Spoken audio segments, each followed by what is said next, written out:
on this February 21st, on this Friday. We come to you on radio.com. We'll be joined by the fan at 6 as we get ready to open up spring training to everybody. The Yankees and the Mets tomorrow. So you can watch them on TV. They're broadcasting the games. I believe both teams are. I know the Mets are. I think the Yankees are too. I think they're on the radio. I think they're both on TV also tomorrow for spring training games. So you get that going. It's late in the basketball season as we're a couple of weeks away from Selection Sunday. You got that. You got the fight.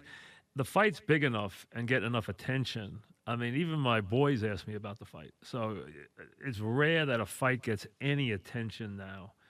And you finally have a fight this weekend that's going to get a lot of pay-per-views. It's going to get a lot of attention. So I figured we'd do something on the fight, which we never do. And I can't remember the last time I even cared to watch a fight. You know, I might watch this one. I haven't decided yet if I'm going to watch this fight yet, this Wilder Fury fight, because of the controversy of the last fight. We know what happened. I do remember that. I remember the highlights of that. So I figured we'd get Tony Page on, you know, who is Mr. Boxing. So we'll have Tony with us in a couple of minutes. He can discuss the fight. I know he's written a bunch of stuff on it, so we'll talk about that and all the ins and outs as they're leading up to the fight and get the background on the fighters and everything else that's going on. We're waiting on a vote from the entire, the executive council of the Players Association voted down. They weren't even going to send it to the rank and file. They voted it down. I believe, if I remember right, the vote was 6. I think it was 6-5. The executive council voted it down, but they've agreed now to let it go to the rank and file. So it's going to go to all the members. The early indication is it's going to get voted down. I remember I told you a bunch of times that anybody who had dealt with the players in recent years told me that the players were dead set against a expanded schedule. And they're not even talking about doing it right away. They're talking about doing it either next year or the year after. They're even a little flexible on that. It's not for next year. The playoffs would start next year. Some of the other conditions would start next year. The expanded schedule wouldn't even start next year. But it's starting 21 or maybe 22. We're not even sure. But it sounds like, and you've seen a couple of marquee players already say no way, no how. Sounds like it's probably not going to pass. They're going to have to negotiate. And they're going to have to give up some stuff. They're going to have to give up some stuff to the players. The players are going to want some serious stuff before they're going to give this up, because they know now players always lose, okay? Football has not had a very strong union compared to the nothing compares to the baseball union, but they have not done well in negotiations. They always get beat by the NFL Management Council. They always get beat by the owners. The feeling this time is that they're going to steadfastly hold out because they know how much the owners want this and get what they want. Now, players and player reps have talked about stuff that they really want, which is amazing, some of the things that are important to them. Number one, how about all this marijuana stuff that's so important to the players? You know, no elimination of games suspensions for marijuana, reduction in number of players subjected to testing for marijuana. How about that? That's the most important thing you're looking for? Okay? The players also want to know right now that they are going to be equal partners, and the word they've been throwing around is equal partners in the gambling money. They want gambling revenue definitions, and they want significant, and I doubt they'll ever get 50%, but they significantly want major parts of the gambling revenue. They also want all kinds of changes still to training camp. They want training camp to be even softer. They want there to be a limit of how many days you can be in pads, a limit of how many joint practices there can be. They want there to be a acclimation period. I mean, they got all kinds of stuff. And then they want rosters expanded. They want players being allowed to bring back from free agency, which I'm for too. Bring back from injured reserve, which I'm for too. Players shouldn't be gone Roster spots are so precious in the NFL that if you have a guy who's going to miss 8, 10 weeks, you got to put him on IR. You know what? They should be able to bring that player back. I'm for that. I think there should be far more flexibility in that. There should be a 6-week IR, a 10-week IR, and then a full season IR. Or maybe even 3, maybe even 6, 8, and 10, or 6, 8, and 12-week IRs. I think there should be some flexibility there. They also want expanded rosters, which they're going to get. They want expanded practice squad, which they're going to get. They want more jobs, which they're going to get. The question is what percentage of the gross they're going to get, and how much of the revenue are they going to get from the postseason money, and how much are they going to get from the gambling money. So I think right now the owners are going to have to give a lot. Otherwise, the players are going to vote it down, because the inclination is for the players to vote down extra games, which somebody had told me. I can tell you right now, a couple of guys. John Mara told me that 2 years ago, that there is no climate for the players to expand games. A couple of others owners told me that. Jerry Jones told me that. A couple of different guys told me that through the years. And players told me it every time I talked to them. So I don't think this is as much a automatic thing as the owners made it seem like it was going to be as they ran it through. Yeah, the owners ran it through. Players are not in the mood to run it through. They're looking for a lot of givebacks before they run it through. I told you a couple of years ago that I don't remember what date exactly that there would be gambling in the NFL stadiums before too long. I said 5 years. It doesn't even seem like it's going to take 5 years. Starting this season, some NFL stadiums will be allowed to have betting lounges. How about that? And teams, listen to this one, may accept sponsorships from sportsbook operators. How about that? In-stadium signage for sports books. Hello to a new world. Hello to a new world. Pete Rozelle would be doing absolute spins right now. Now, retail sports books are going to be prohibited at NFL stadiums as far as operating there. There'll be no physical betting windows yet. I think there will be a time where you'll be able to wager from your seats. Not every seat in the building, but the more expensive seats will actually have betting devices at the seat. I don't think that day is that far away. Might even be 5 years away. 10 years, I think it's a complete lock.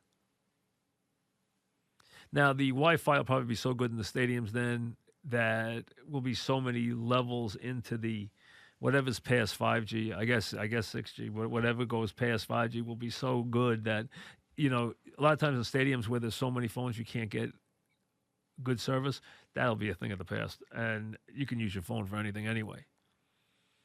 I mean, think about it. You can go use your phone now in so many places where you can just swipe your phone to do anything. You're going to be able to do anything you want with your phone. I mean, your phone's going to be able to do anything that you need. Buy anything, get any ticket, get anything. You're not going to need money. You're not going to need identification. All that stuff is going to all be inside your phone. That's coming without any question. That's why you can't lose your phone. I mean, you're going to be in big trouble if you lose your phone. But the NFL is moving. Think about the idea of the NFL and where the league was having betting lounges inside their stadiums and what that means for the future. They said they're not going to have betting windows, but you know what? They'll have places where you can wager, but they just won't have open windows yet. So can you see the day when the football stadium looks like a racetrack? I don't see that. Here's what I see, though. I see them having consoles at the stadium that you can plug your phone into at your seat, whether it's in the handle or the armrest or in front of you, where you can plug your phone in and then just make your wagers. And I mean, it's going to happen in every sport.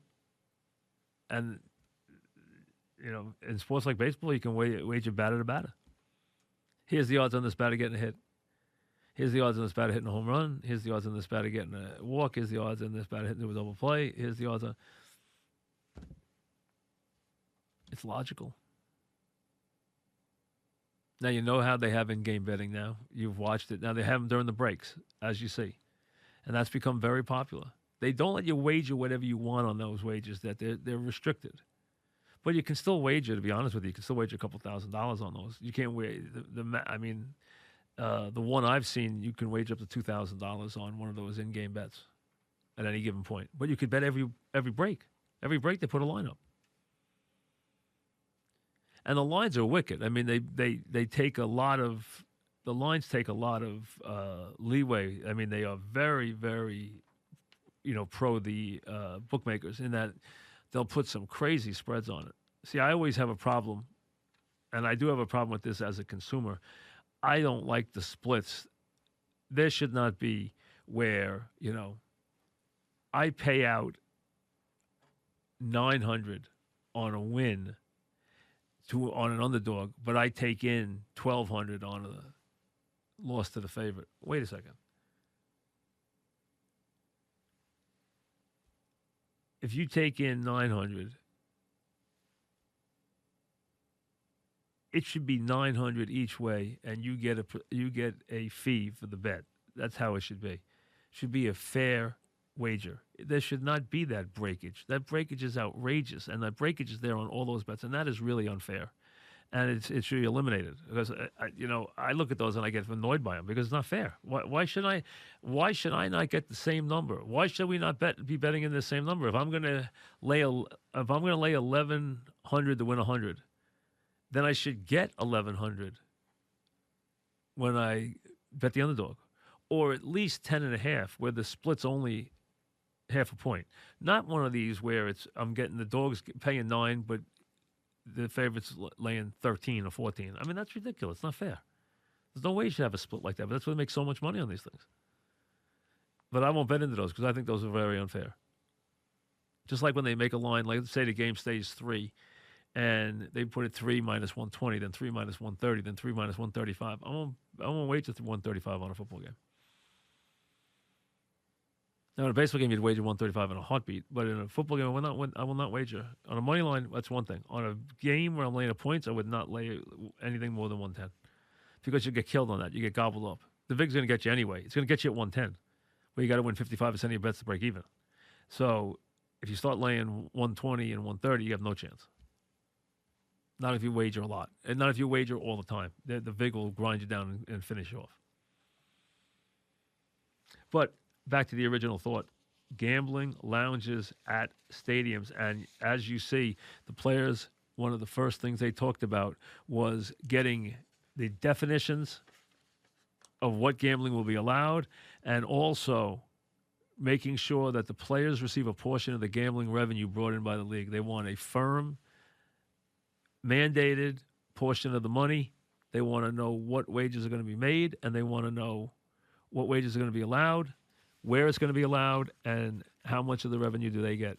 And they are absolutely should be getting a minimum. If I were the player association rep, if I was the guy in charge of the player association, I would don't even come to me with anything less than 40%. And if you tell me you need to take 10% off the top for administration, then we split it 50-50 after you take 10% off the top for costs. I'll take that. For stadium costs and for ownership costs, you take 10% off the top, and then we split the other 90% 50-50. That I would accept. Otherwise, I want 40% minimum if I'm the players. I would not take 1 cent less than that. That's going to be a bonanza of money. And if you're the players, you want at least 40%. And like I said, if they can, some administrative costs, that's fine. You want to give them the first 10% off the top, and then you take they split the 90 after that. That's fine. But if they take anything less, they are completely out of their mind. A lot of big basketball games to get to for tomorrow, including one that will be between two teams that right now are pretty much lock ones. So that, of course, being Kansas and Baylor. We'll get to that later on. We'll take a quick break, and we should have Tony Page on what will be a big fight, and I expect a lot of you will be buying the fight. They're expecting a real big night in terms of the pay-per-views.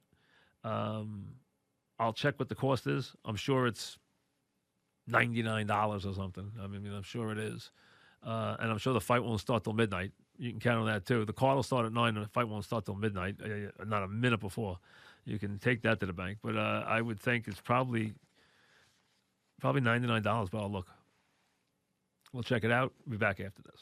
All right, we got a chance to talk some boxing, which we never do. You know, in the old days, fights used to be a big deal. Heck, even Dog and I used to go. I can tell you, the President of the United States actually, on more than one occasion, brought Dog and I down to Atlantic City because he was promoting those fights and had us do our shows from Atlantic City. And Tony knows those days, and we were down there. So think about how crazy that is. And he'd come down the long escalator and do an interview with us and the whole thing. Those were Mall and Maple days. I mean, that's how long ago that was.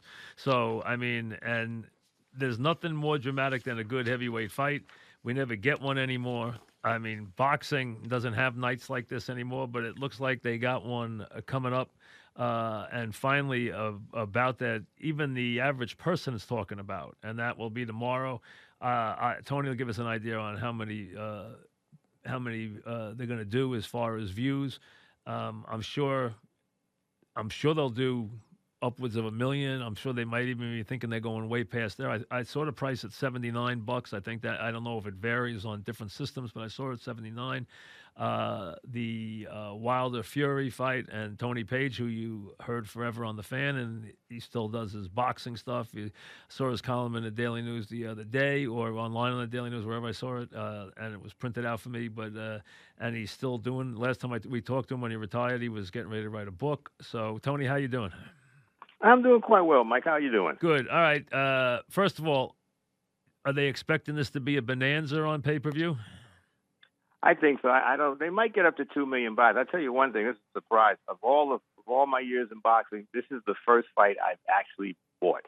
I went out and ordered this fight because I'm usually the Fan used to buy the fights when I would work the overnights, or I would just be on the air when a fight was on. I couldn't see it, but I said this is intriguing, so I got to watch this one. So I already paid for it, so I'll be watching it. My son, who's 15, came to me and I was shocked and said, "Dad, can I buy the fight? I want to watch. Can we watch the fight?" Get out! I swear to God, and I'm like, "Wow!" I don't remember him ever bringing up boxing in his whole life. And he said, "Can I watch the fight?" I said, "Yeah, we'll watch the fight." And I said, "But it's a long and you actually mainstream people are talking. It's been a long time since mainstream, fans are talking about a fight."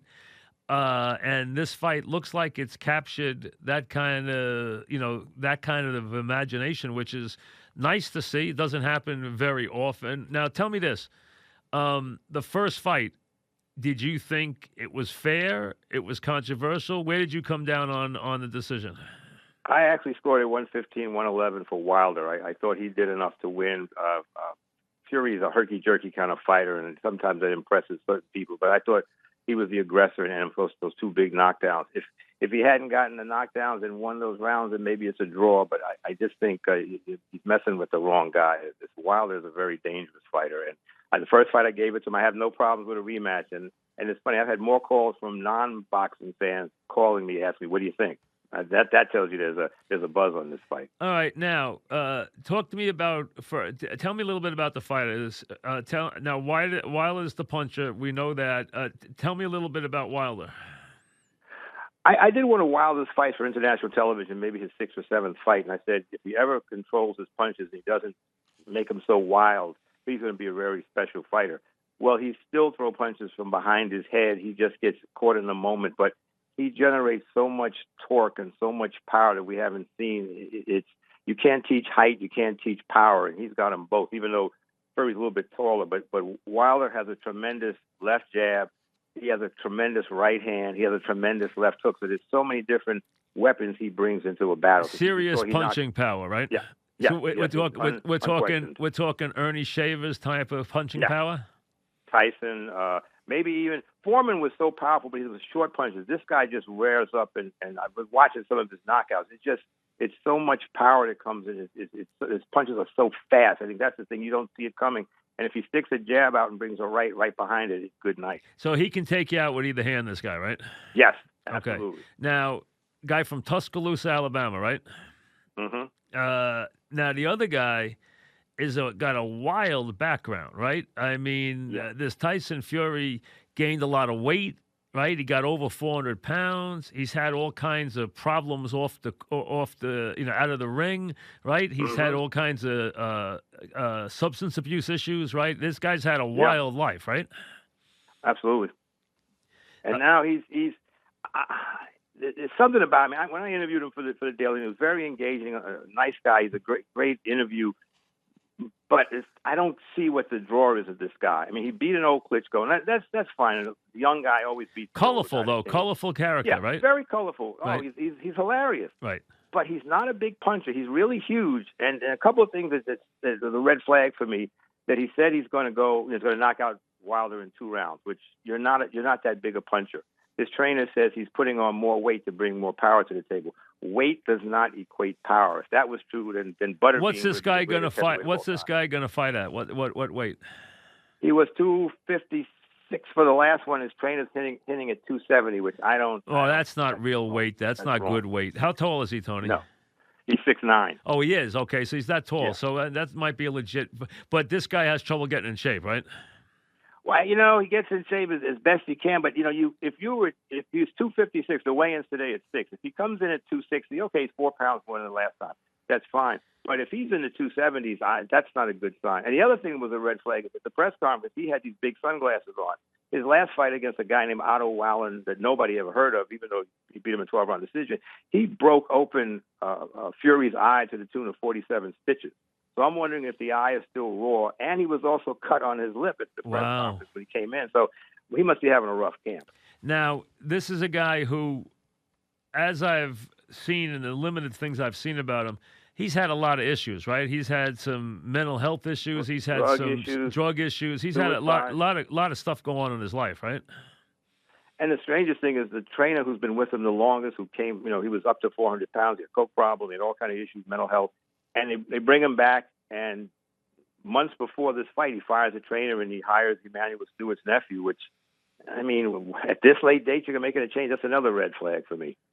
But so wait, he changed trainers for this fight? Yeah, a guy named John. That's not good. That's not good. No. That would scare the heck out of me. And the other guy is he a hard worker? The other guy? Wilder? Well, yeah, he's always in shape. And in fact, sometimes he sometimes he hurts his hand. Like he's broken his hand in a fight and still knocked the guy out. So he says he has no problems in this fight. He had a bad shoulder, I think, last fight. He still knocked him down twice. So he's in good shape. I haven't heard any problems at his camp at all. From what I would hear, Tony, just looking at it, okay, and they're both obviously undefeated. We're talking with Tony Page. I would have thought, just from what I read on the two guys, I would have made Wilder a heavier favorite than he is. Why, with all the red flags, is Wilder just a very, very tepid favorite? I think it might be something to do with the promotion of this fight. That Wilder can talk a really good game, but Fury. But Wilder had one of the greatest lines for the whole promotion. He said, "If you look at all the highlights of all the commercials they're putting on the air, the only thing they got was me knocking you down. There's nothing of you doing anything." And I think Fury talks such a good game that people say, oh man, he's going to knock him out in 2. Oh man, he's going to be heavy. But that doesn't matter. If Wilder said, "I'm going to knock you out in 2," people go like, "Yes, that's right. He could do that. He's got that kind of power." So it's an intriguing fight in the sense that one guy can really talk. I saw a lot of Fury interviews earlier in the week, but then they switched over to Wilder later in the week, and they're not going to have a face-off at the weigh-in because they don't want any trouble, and I don't blame them. They'll need to be pushing each other off the stage. Is Fury a good boxer? Is he a decent boxer? Is he a decent defensive fighter? He's a very herky-jerky fighter. As big as he is, he's not a big knockout puncher. But for him to say, "I'm changing my style and I'm going to go, I'm going toe-to-toe with him," that's like Muhammad Ali saying, "You know what? I'm going to fight Joe Frazier toe-to-toe." You don't slug with a slugger, and this is the absolute worst guy to try and slug with. Fury can get hurt. He gets wobbled, but he doesn't go down. I mean, Fury's been down. Wilder's been hurt by a couple of guys. He still comes back to knock him out. His last fight against Luis Ortiz, a really good fighter. Ortiz was winning, I think, the first 6 rounds, and Fury knocked him out in the 7th. It's power. The people ask me, what rounds are you going to knock him out? I said, I don't know. It's 1 through 12. Pick a round. His power carries through every round.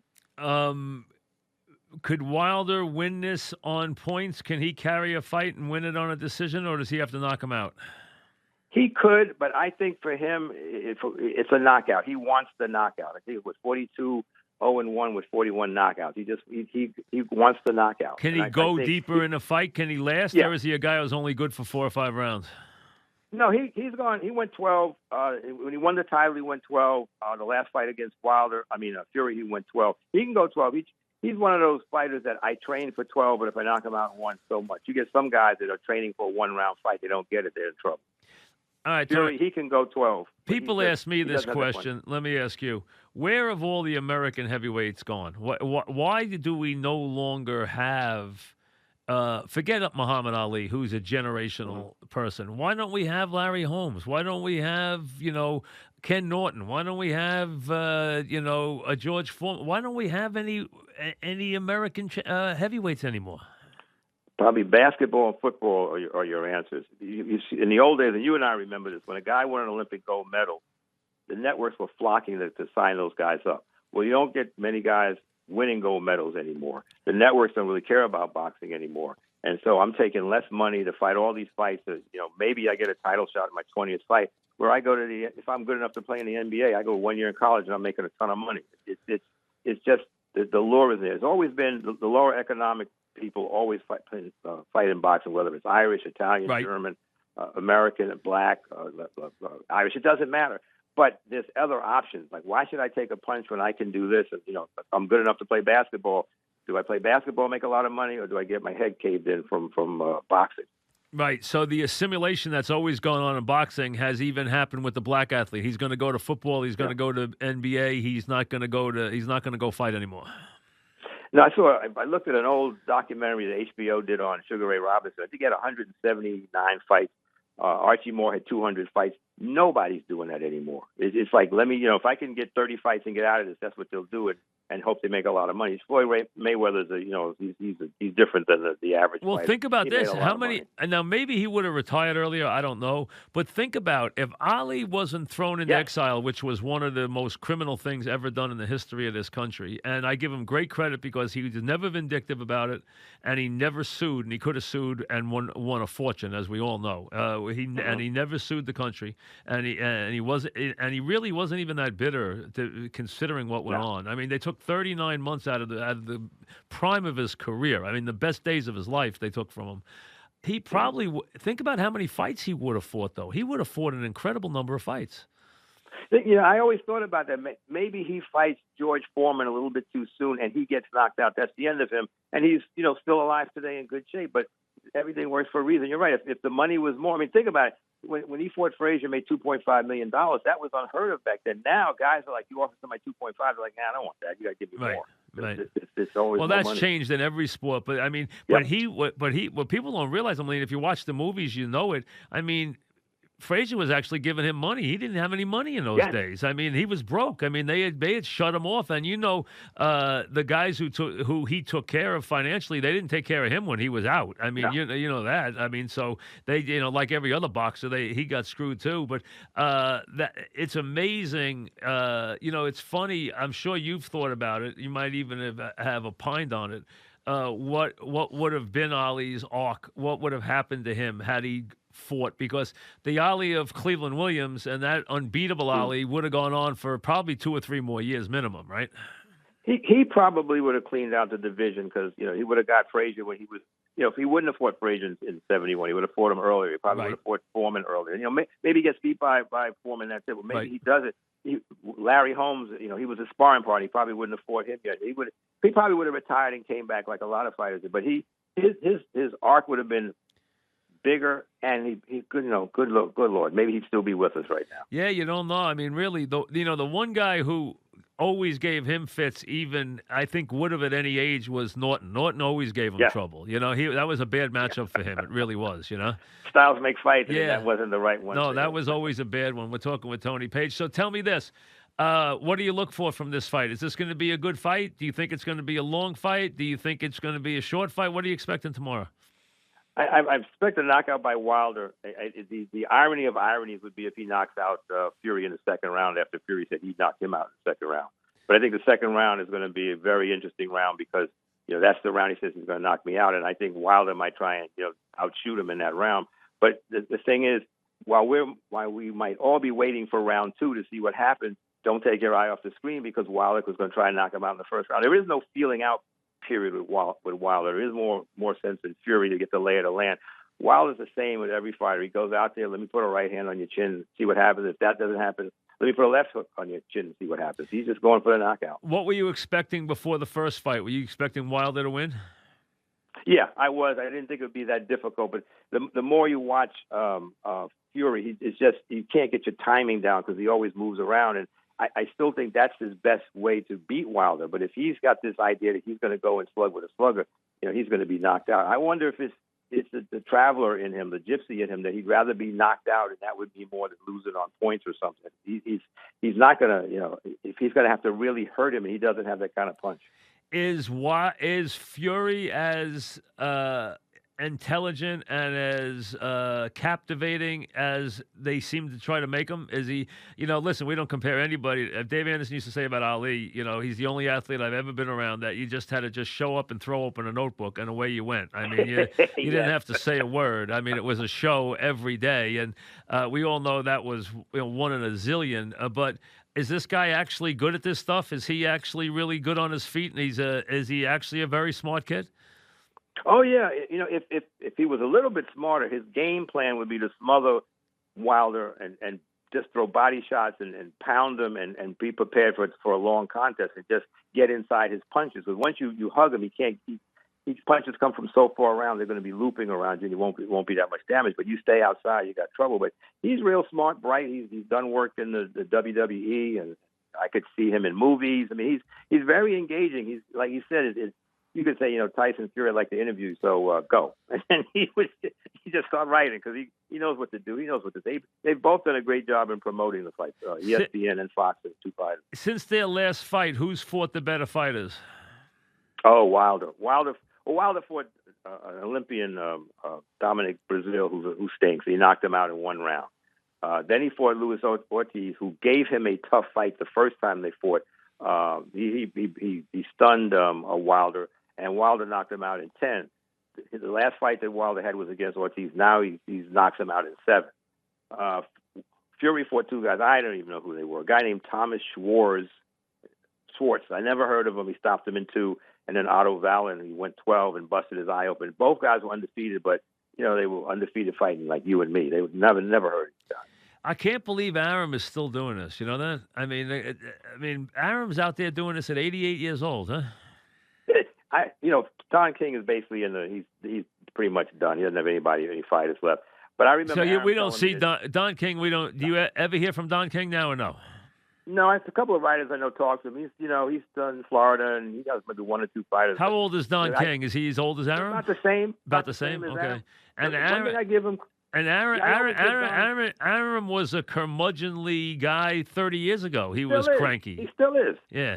He still is. He told me when he had Pacquiao, this was it. I'm going to turn everything over to my son, my son-in-law, my stepson. But then he just, he keeps signing guys, and the company keeps going, and he's got big names and big fights. And I get press releases that, we got fights coming up next month, but we're going to talk about that after this fight. And he just keeps rolling along. So does this fight? So you said you're going to buy it. So this fight excites you? Yes, it does. Plus, because of power, I guess Wilder is like Tyson without the attitude. He just goes out there, I'm going to knock you out. That's all it is. And I asked. And who trains Wilder? JD's and Mark Breland, the former Olympian. They're the co-trainers for him. Mark Breland does? I didn't. Yeah. Really? Okay. Yeah. Is he a good trainer? I remember him as a fighter. So okay. Yeah, he's a good trainer. And I asked Fury. I said, listen, when this fight's all over, you guys are done cursing each other out. Could you see you two guys sitting down and having a beer? He said, oh yeah, we could have a beer. I'll buy him a pint, couple of beers. We'll have a good time. So it's the hype, but you always notice when the fight's over, the guys hug each other. It's very rare that the fight's over and guys are still fighting. Is Wilder quiet? No, he's verbose. Also, I think Tyson Fury is smoother, but because Wilder says some dumb things like, "I want to put a body on my record." He wants to kill somebody. Come on, dude. Nobody wants to hear that. So even though he's just a slight favorite, you think Wilder's going to win this fight? I do. I think it'll be by some big knockout, and he could be trailing going into the 10th round. That punching power is there. Some guys went out, like you mentioned, Ernie Shavers could knock you out first through the 12th round. The difference with 15 when he was fighting, the difference, Shaver had a weaker chin. We haven't, we've seen Ortiz was probably his toughest fight, the 2 fights he had with him, and Ortiz buzzed him a couple of times. Tyson Fury got him, but it's just, everybody gets hurt in boxing, but Wilder doesn't go down. And I don't think that Fury has it, that he's going to let this guy beat him. And that means he's going to take his shots when he has to. But to take a shot and he returns fire, Wilder's punches are going to be so much harder, so much faster. Is it true, Tony, that this fight almost ended up in New York City? That it was very serious that this fight was coming to New York City? There was talk about it, but New York's not the Mecca anymore. It's Vegas because also the taxes are killer. The taxes are killer. Exactly. Yeah. But a casino, I think both guys are getting $25 million. The casinos will make that in 2 days, 3 days? Right. No, listen, Vegas is the place for fights. I totally agree. I mean, they know how to do it. The weather's good. You got high roll. You got an automatic crowd there. You got guys. The casinos and they put their high rollers in all the seats, so they don't care what the seats cost. So you got all that too. Now these guys are both already in their 30s, right? These guys aren't that young. They're both in their 30s, right? They're both over 30 years old, right? Yeah, Wilder's 34 and Wilder's 34 and Fury's 31. And this is the first time. This is like these guys have the best records of anybody who fought since Duran and Leonard, right?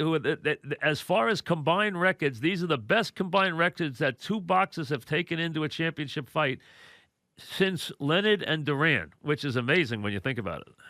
Because Leonard was, I think their combined record was something like 99-1 or something like that. Leonard had lost to, they were 63-0-1.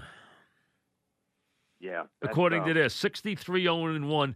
That they Leonard had a tie with Benitez, right? Didn't he have a draw with Benitez? Right? He stopped Benitez in the 15th, and Duran had lost to Esteban de Jesus. So there was only one loss on. So 63-1. Okay, 63-1. Okay, all right. I can think of some fighters back in it was a bantamweight fight that both guys were undefeated. But no, I'm trying to think. You're right. It's heavyweight. The funny thing is, I think it's Wilder's his last 4 opponents had like 4 losses or something like that. It's he's fought really good fighters. What's I guess what you can call good fighters. They talk a good job, and then they get in the ring with Wilder. They all say the same thing. I never fought anybody that punched that hard. Here's what Fury said: "I'm knocking him out in 2. I'm not getting beat by some skinny-legged super noodle." Super noodle, I like that. Whatever that means, I don't know what that means. But he's got skinny legs. That's why. Really? If I can't beat Wilder, then I'm a bum myself, he said. Yeah, I'm a bum myself. But but see, that's good hype. That makes people want to see this guy's really going to knock him out.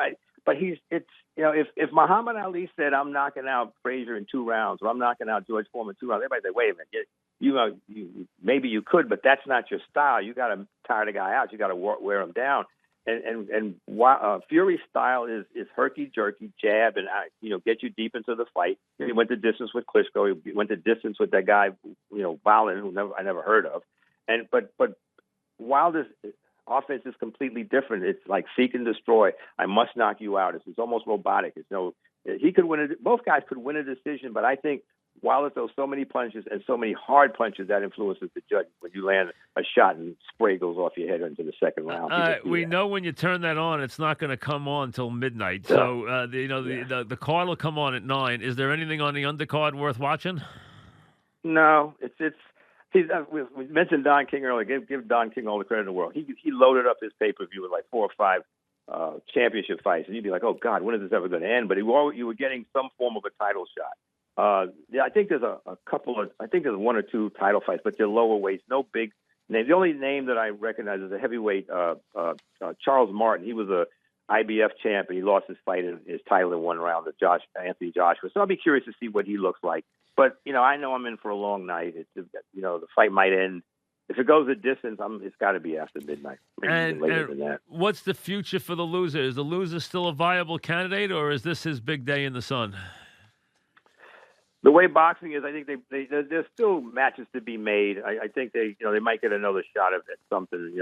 Anthony Joshua has titles, and If they want to fight, they can. I think there's also a rematch clause. So if it's a close decision one way or the other, there could be a third fight. I think if Wilder scores a knockout, then that ends that. If either one of them scores a knockout, it wouldn't be an immediate match. All right, how are you enjoying retirement? Very much. It's funny. Somebody asked me the other day, "Do I miss the fan?" I said, I thought about it. You know what? I miss the fan, but I don't miss working overnight. So I'm I'm doing fine. I'm enjoying Good. life. All right. So I got to ask you a question. Yeah, go ahead. I got a football question. Go ahead. I know the NFL Players Association is deciding what they're going to do next week. How come the NFL Players Association aren't fighting for guaranteed money like baseball and football? They have never baseball and basketball. They have never been committed. If you are going, the thing they have to do, Tony, is they have to make the owners believe that they will walk out and give up their game checks. And they have had a problem. The baseball players always took, and the organization, Fear, Miller, Orzer, all of them, they always put together a war chest of a fortune that the players could always dip into, that gave them the ability to make it where they knew they would strike, and they would strike seriously, which they did. I mean, where they were not afraid to do it. In the NFL, too many players will break ranks and walk across to get their game check. It happens every time. So the owners have always been able to break that union. That union will have to one time show that they will stay out. If they will do that, they can get everything. And right now, if they don't get a good deal this time, the owners have their tongues out this time. They've never gotten a good deal, ever.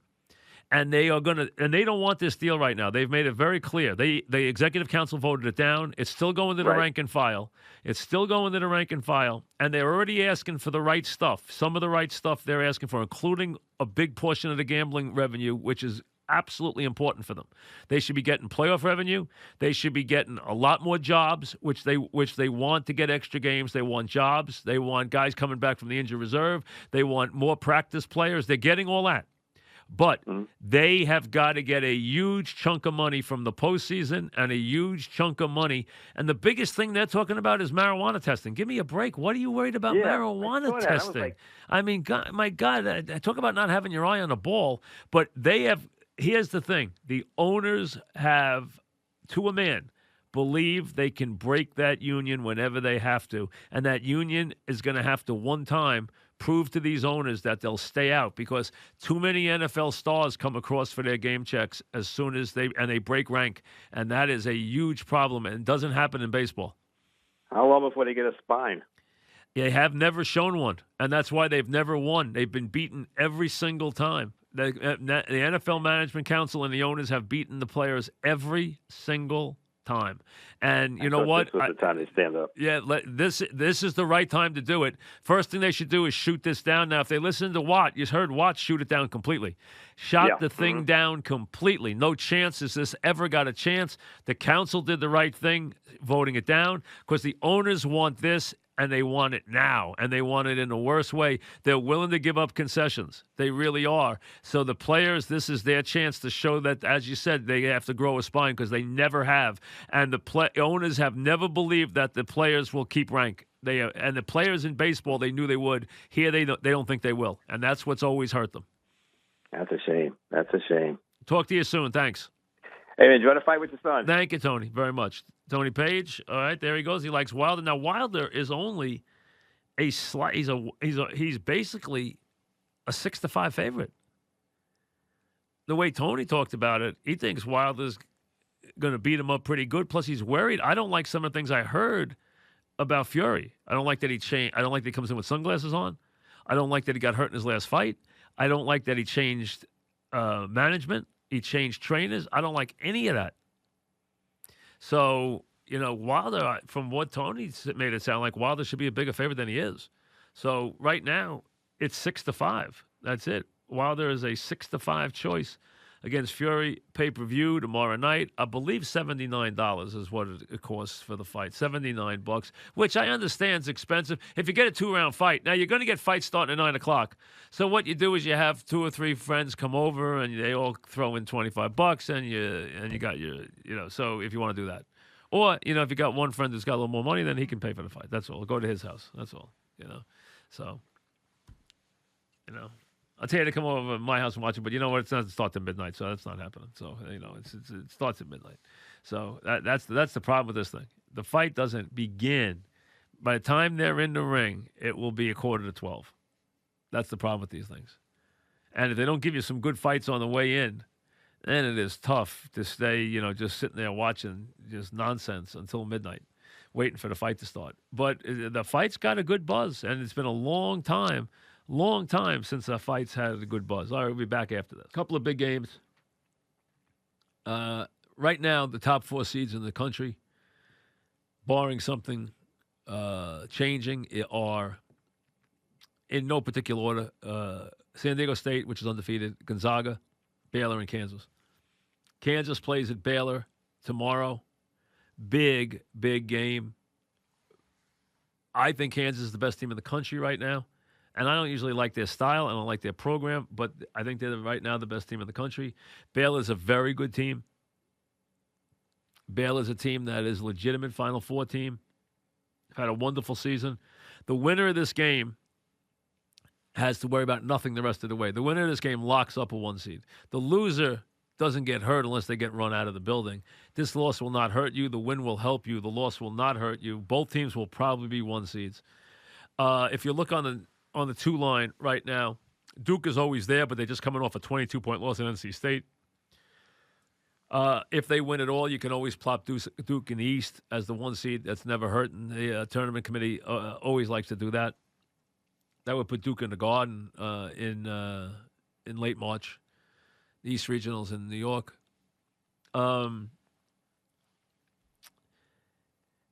Otherwise, on the 2 line, you have Dayton. Dayton plays Duquesne tomorrow. Dayton has a chance to be a 1 seed this year, and that's a heck of a deal for Dayton. The committee always likes the A-10. They especially like the top of the A-10. And they have a chance to be the first team ever to go through the regular season A-10 18-0. The A-10 is always an underrated league. The top of the league usually does very well in the NCAA tournament, and Dayton's got themselves a really good team this year. Very well coached, got a big player, having a wonderful season. They play Duquesne. Nova plays Xavier, another big game. Florida plays Kentucky, another big game. Sunday you have Butler and Creighton. Creighton right now playing better than anybody in the Big East. Creighton right now playing terrific. The last 2 weeks has played really sensational, top 10 type basketball. Nova needs to be putting a push on now. I mean, listen, they're going to be a 3 or a 4 seed. That doesn't matter. I mean, that's where they're going to be when the tournament starts. They're going to be somewhere around there, and it doesn't really make a whole lot of difference. This is not a championship team for Villanova this year. They're a year away. They don't have the guard play. They are bigger, but they don't do the things that you need to do at the end of games as well. They don't close out games well. So I don't think it's going to be a great year for them, but doesn't mean they can't go in and win a couple of games. There's a lot of balance in the Big East this year. A lot of teams going to make the NCAA tournament. A lot of very good teams, a lot of solid teams. Creighton playing really well, as we said right now. Seton Hall right there in the mix. Marquette's good. Butler, Xavier, all solid teams. So Butler Creighton games Sunday. The other games are Saturday. And again, the big one, Kansas against Baylor. And again, the winner has a very good chance, not just to be a 1 seed, because I think both of them will be 1 seeds, but has a chance to go into the tournament as the team to beat this year, the one that wins this game. And remember, there's a lot still to happen.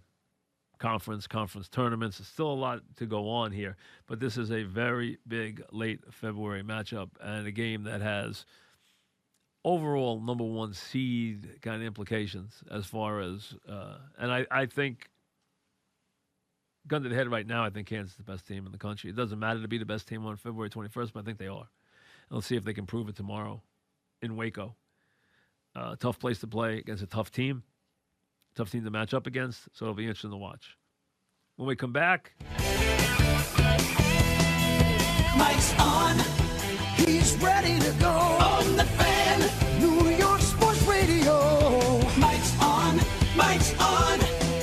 He'll get you the sports any way that he can. It's Mike Francesa on the Fan. Sports Radio 66 and 101.9 FM. WFAN. all right, on this Friday evening, we're brought to you by Casamigos Tequila. As always, brought to you by those who drink it as we head towards a late February weekend. And you've made it pretty deep into February this year without the regular lull. Maybe you felt a little of that the last couple of days. And I'm sure you've gotten tired of the whole sign-stealing scandal because it gets any story like that gets incredibly tedious. But that has given people who do what we do. And knowing this, you know, everyone knows that February and early March, too. March can be just as brutal because, you know, Selection Sunday doesn't come your way until the 15th of March to bail you out. And spring training, which will start tomorrow, and everyone will be all giddy. They'll turn their TVs on, and they'll see the Yankees on the field, and they'll be all excited. And they'll see the Mets on the field, and they'll be all excited. And that lasts about 15 minutes in spring training.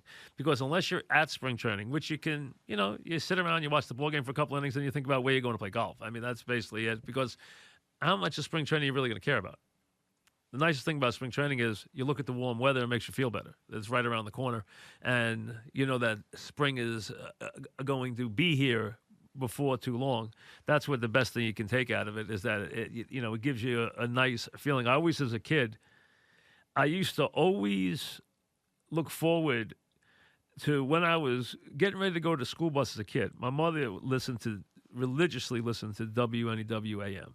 Which was the that was Wellington Mara station, but also it was the station that was the kind of music that your mother, your parents liked in those days. And they had big stars as local DJs. They had Clavin and Finch in the morning. They had Julius LaRosa. They had William B. Williams. They had Ted Brown. They had all these different, great shows, the Make Believe Ballroom, all this stuff. And, they played Frank Sinatra, that's William B. Williams who gave him the name chairman of the board. You had, Tony Bennett, Lena Horne, Judy Garland, that kind of music. And Chip Sapola did the sports. And as a kid, that was always playing in my kitchen when we were getting ready to go to school in the morning. And I loved when I heard them say, in Grapefruit League action, yesterday it was, and this is before you had sports radio. This is before you had any connection except you'd get your newspaper, which I would buy on the way to the bus stop. I would buy the newspaper and read the sports in the morning. I started doing that when I was in first grade, second grade, really that early, second, third grade, whatever it was. It was like 7 cents when I went to buy it. 7 cents was the paper. And you just see, and you'd hear that. And then you'd think about, when can I wear my baseball jacket to school? These are the things you remember. When could I wear every kid had a baseball jacket. Whether you had a Yankee jacket or you had a jacket that had all the teams on it, you had your baseball jacket. When could you wear your baseball jacket? Put your winter jacket away. Put your winter coat away. Put your wool hat away and wear your baseball jacket to school, because that meant, hey, the warm weather was coming. You were through the winter. Baseball was coming. Little League was coming. All the things you thought about in those days, and soon it was going to be baseball season.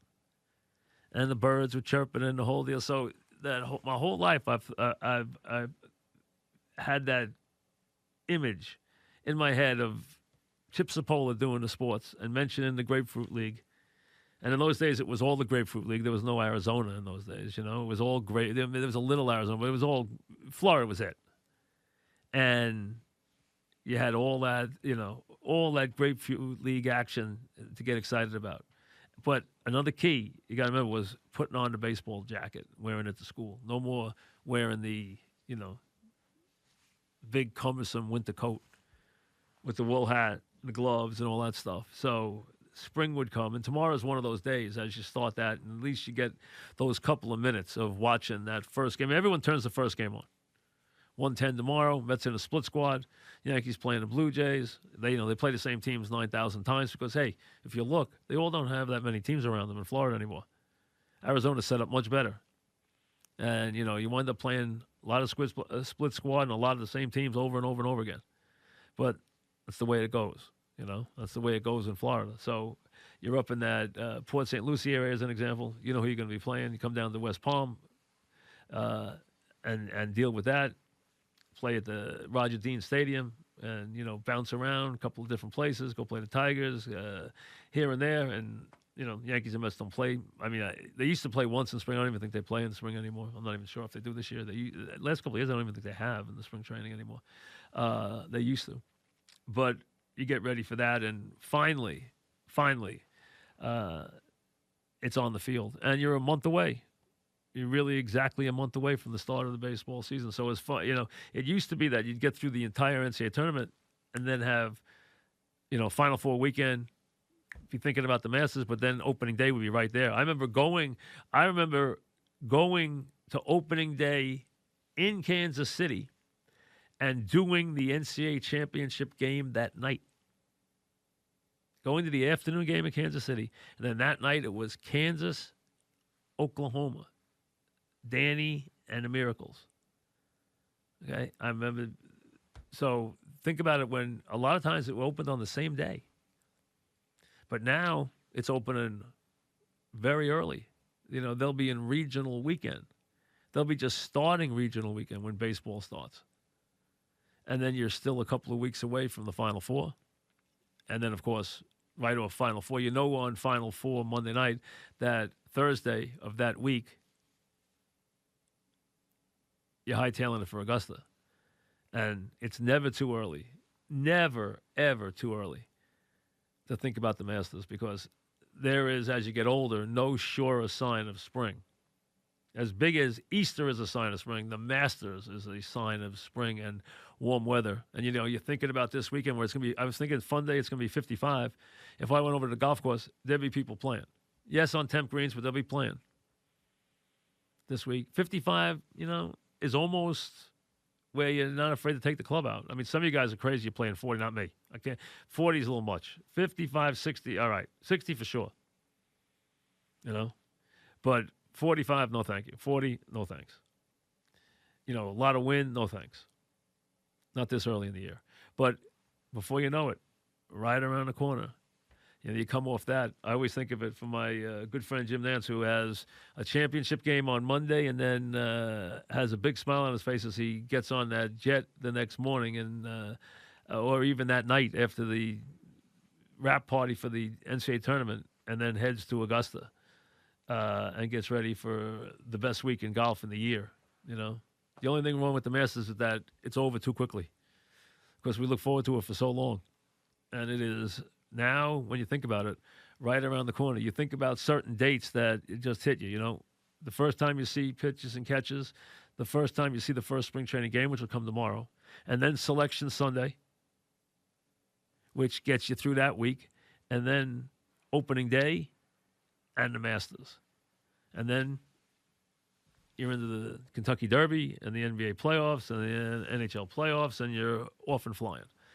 So that's where we are. So on this February 21st, where we're still not there yet, one of those gets knocked down tomorrow, where you'll see the players on the field. You get a game action, and you can start to think about what's right around the corner. And all this is right around the corner, and maybe you can get through a day without somebody opining on, or sending out another story on the sign stealing, which has just overwhelmed baseball to a level which nobody could have predicted. Just completely, not even it hasn't just dominated, it has just completely drowned the start of this baseball season. I mean, absolutely just drowned it.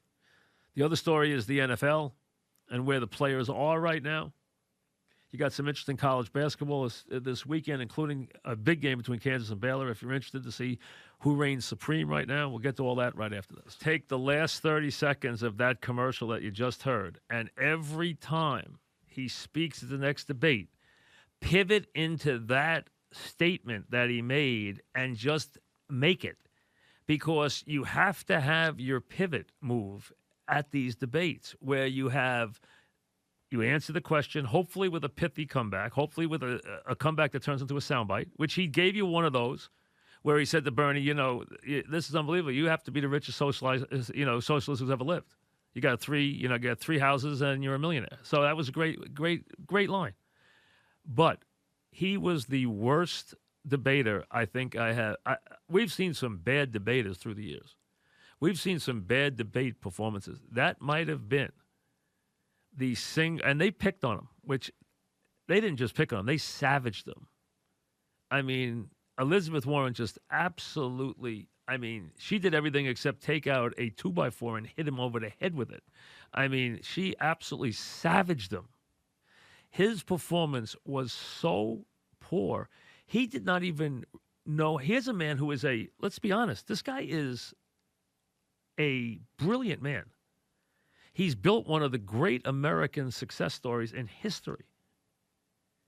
He is a very good manager of money, of cities, of any. If you give him a problem, he'll solve it. If you give him something to manage, he'll manage it. But as I told you before, because I had been in his company a good number of times, he couldn't recruit you out of a burning building. Okay, let me put it that way. All right, you'd stay in there and burn rather than come out. That's basically how little magnetism he has. And you saw that, but he did not even have simple debate tactics and technique down. Whoever prepared him, I hope he fired them. I'm telling you, I got a couple of days for him. If he wants to give me a couple of those millions, I'll get him ready for the next debate. Because I'll get him ready. I'll get him ready. I'll get one line ready for him to deliver to each one of the contestants, where he knocks them on their rear end at one point in the first 10 minutes of it. Just like Elizabeth Warren did. She had one ready for each one of them. And then just realize you pivot into your campaign speech. What he just said, the last 30 seconds of that commercial that he just did, that's exactly what you do. I'm the one who can unite. I'm the one who can beat the demagogue. I'm the one who can do this. I'm the one who can do that. Bingo, bingo, bingo, bango. And that's what you do. You don't say, I made a lot of money and I'm giving it all to charity. And then silent when you have 40 seconds left. Come on. He took that and, he had so many layups that he didn't even take. I will release all those. I will allow all those women to release those agreements that protect disclosure when every senator in America who has signed hundreds of those releases theirs. That would end that because every one of those senators has signed one. He was so bad. It was, I can't, there's not even a description for how bad he was. Now, I can't wait to see the second time because he's bright, and you got to figure they went to school on him. The other question is, and it's a fascinating one, I don't think he'll do well in Nevada. Now, I can't tell how much it was the debate and not because 74,000 votes were already cast before the debate in Nevada. So we don't know how much the debate's going to have played into that. He's probably going to do Bernie's going to win easy. He's probably going to be right there with about 2 or 3 other people, right there in the 15 to 16 percentile, somewhere in there. And then he's off to South Carolina. And I don't know how many. I know a lot of people watched the debate, 16 million, which was a lot for the debate. But he has completely carpet bombed those Super Tuesday states. To the point where no one else is spending any money there, and he is spending millions in each one of those states. Not only that, he's having outings. He's having events where, come on in, get the fried chicken, come on in and get all the hot food, and let's tell you about Mayor Mike. And that stuff works. When no one else is saying anything, putting on your Bloomberg hat works. but he cannot debate like that again. The next debate would be fatal. Another one of those would be fatal. I also want to see what kind of lift. Elizabeth Warren raised supposedly $5 million a day after her debate. She clearly won the debate. Biden had a good debate for him. Bernie got attacked a little bit, and I think his act's wearing a little thin, but he's going to win going away. He's the only one who could get enough delegates. He won't get enough, but he's going to have a big lead going into the convention, but he won't have enough delegates. But she actually was on her last legs, and she had a big comeback. I'm not a fan of hers, but she had a big comeback. That's only fair. The question is, how much does she get out of it in Vegas? If she does not get, in Nevada, if she doesn't get a lot out of it, then it's not going to help her. She'll be gone in 2 weeks anyway. Because if you're not finishing a strong third, or at least a really close third, where you're maybe fourth, but you're really close to third, you might be able to stay in. If you're fifth or sixth, you're out. Biden will stay in through South Carolina. Bloomey will stay in the whole way because the money doesn't matter. The other ones, the money's going to dry up, except Bernie. Bernie's going to be the front runner. We know that. And it's going to be hard to beat him. Let's be honest. It's going to be very, very hard to beat him. No question about it. Kansas and Baylor tomorrow. Very good game. I think Kansas is the best team in the country right now. They play in Waco against a very good Baylor team. They'll both probably be 1 seeds. The 1 seeds right now are pretty solid. Gonzaga, San Diego State, which hasn't lost, Baylor, and Kansas. Very different year. No Duke, no Kentucky, no Michigan State. North Carolina's not even going to make the NCAA tournament. So it's a different year. Dayton is pounded on the 2 line, trying to knock down the door to get on the 1 line.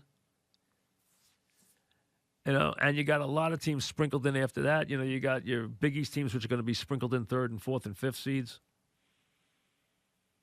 You got the Big Ten, which is, again, sprinkling in a lot of teams, nobody playing that well. Which team has the best chance to win it out of the Big Ten? I don't know if anybody does, but I'd still think Michigan State if I was going to pick one, but I don't even think they're going to win. I don't think anybody in the Big Ten is going to win this year. Louisville's got a dangerous team, although they've been a little up and down lately, but they got a dangerous team. I still think Auburn's a dangerous team. I'll tell you a good, dangerous team is Houston. Houston's got a very good team. Beat Wichita State twice, once by 40 points. They got a very good team. Wichita State's not ready. They'll make the tournament, but they're not vintage Wichita State. Not like the Wichita State teams we had a couple of years ago when we had the one and only Van Vliet, who we all know what kind of player he's become.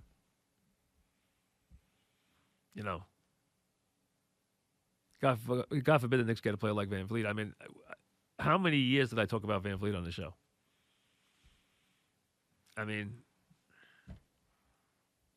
What a tough kid he is. And look at the career he's had, both at Wichita State now and in the pros.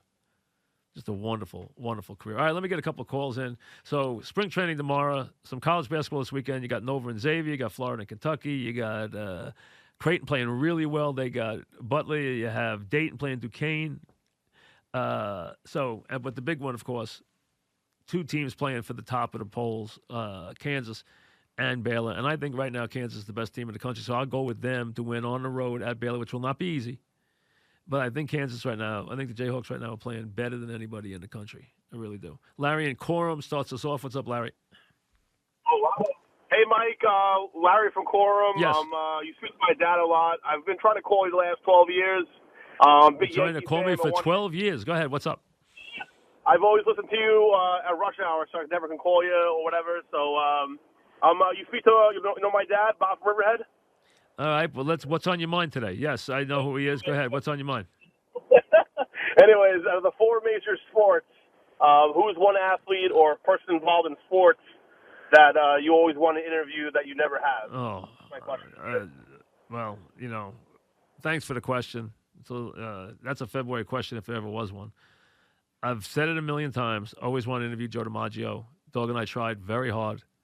We tried every which way to get him to do an interview. We even had Ted Williams intercede for us. He told us he would. And I knew someone who was a very close friend of his. Still couldn't get him to do it. Could not get him to do it. So that's the guy we always wanted to interview.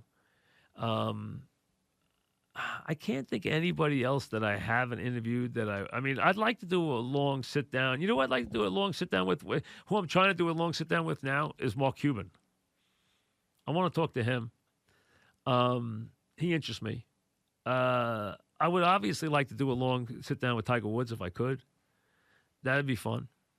I can't think of anybody else that's, it's that unbelievable. That, I mean, there's a lot of people but I mean, not anybody that's earth shattering. But the guy we always wanted, Dog and I got to we talked to Will Chamberlain, we talked to Bill Russell, talked to Jim Brown, we talked to Jerry West, we talked to, the iconic figures of other sports. We talked to Ted Williams. We did Mickey Mantle on numerous occasions. The guy I always wanted to talk to was DiMaggio. I thought there was so much there that was going to be fascinating about his life, but it was not his thing. He was not a people person. Let's put it that way. He's not a very happy guy either. He really, for all his, think about it. Being Joe DiMaggio Joe DiMaggio, but he wasn't very happy, to be honest with you. Richard in Port Jefferson. What's up, Richard? Hi, glad I got to speak to you. I knew Bruce from Bayside and Bob Gelb. But anyway, Okay. What I wanted to talk about was how they're restricting Mitchell Robinson. He's a franchise player, and he was a McDonald's All-American. He averaged 27 points. Problem is, big guys, the game, and thanks for the call, the game does not play to size anymore. That's the problem. I mean, it really doesn't. And if you want to have a guy who has size now, they want him to play a game on the perimeter. They want him to be able to play a game where he can actually play in and out, where you can take him out high and he can shoot, where you can take him out high and play pick and roll with him. And, that's why it's very hard to cultivate size anymore in the league. The question is if you really, and you're going to see Houston try to answer that this year where they don't want to play with any size. You're going to try and see, and you're going to see more teams go with that because size can be as much a detriment as anything else now. It doesn't help you all that much unless you got a guy who brings a versatility where he can be a rim protector on one end, but also a guy who can shoot the ball from the perimeter on the other. That's how much that game has changed. It has changed unbelievably in that regard. All right. Thanks. I apologize for only getting 2 of the calls in. I'll get the rest of them in. I promise you, the other guys, please call back when you get a chance. I'll try to get to 3 or 4 every show. I only got to 2 today, which I apologize for. Enjoy your weekend. We'll maybe chat about the fight. I'm gonna watch the fight. I'm at least going to tape it. I don't know if I'm going to watch it live. I probably will. But if I wind up not staying up that late, but I probably will. But I'm going to buy it and take a look at it. So we'll see what we get out of the fight. Maybe it'd be worthwhile, something interesting for a change, something different, as a matter of fact. And obviously, everyone will be tuning in tomorrow to see the first balls for the local teams thrown for the season. So at least you see the teams on the field, and you get a good feeling for that as we head into the last few days of February. And then, of course, into the month of March and everything that means. So enjoy your weekend, everybody. We will see you on Monday. Casamigos. Casamigos Tequila, of course, brings you the program brought to you by those who drink it. We thank them for their patronage. And Steve Summers.